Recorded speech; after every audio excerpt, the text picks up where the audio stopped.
La stratégie du groupe, c'est économie circulaire et inclusive. Et donc il y a plusieurs axes qui ont été mis en place. Des échanges de flux de déchets. On travaille aussi sur des échanges de chaleur fatale, la mutualisation de salles de réunion et d'autres équipements. Également de trouver des solutions de restauration mutualisées pour les entreprises. Enfin, il y a tout un tas de synergies qui sont développées. On va aussi travailler sur la mise en œuvre d'un groupement d'achat avec les entreprises de la zone industrielle. Voilà.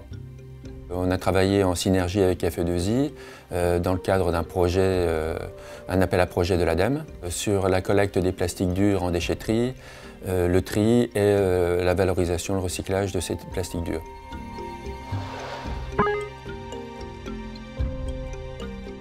Recto Verso nous a aidé justement à mettre en place une nouvelle organisation. On a mis en place une commission déchets qui a travaillé pour trouver un nouveau prestataire de collecte pour optimiser notre collecte de carton, de papier, de plastique.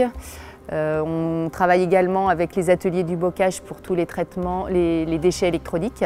On s'est vraiment appuyé sur l'expérience et l'expertise de Recto Verso pour continuer notre démarche autour de l'économie circulaire.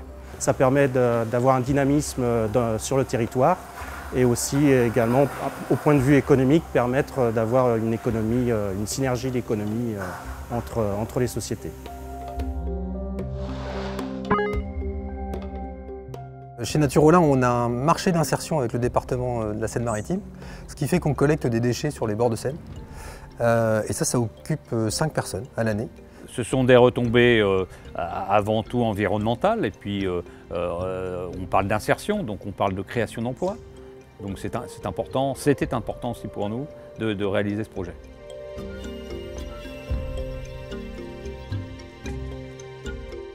L'usine d'incinération traite 210 000 tonnes de déchets.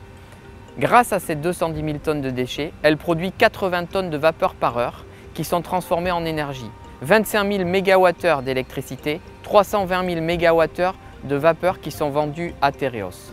Ce raccordement à l'usine du Cévette, c'est deux choses. Déjà, premièrement, c'est un tuyau qui relie les deux usines et on peut le voir comme une racine qui l'ancre dans leur territoire.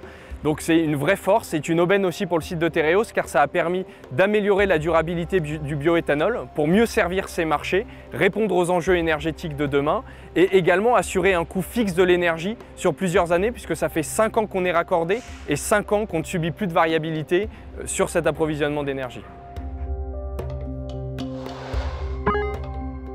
En sidérurgie, rien ne se perd, tout est réutilisé. Donc non seulement on prend de l'acier, on fabrique de l'acier, mais aussi donc, il y a des laitiers qui sont ce qu'on appelle des coproduits, et donc on transforme ces coproduits en ciment. Un ciment, mais pas n'importe quel ciment, donc un ciment vert, parce que c'est là aussi un ciment qui permet d'économiser 40 fois plus de CO2 qu'un ciment traditionnel. C'est clair que créer Ecosem, il y a des retombées économiques immédiates en termes de valeur ajoutée pour le port, puisque c'est du trafic supplémentaire au niveau du port, et c'est aussi de l'emploi en plus, puisqu'Ecosem c'est une 50aine d'emplois.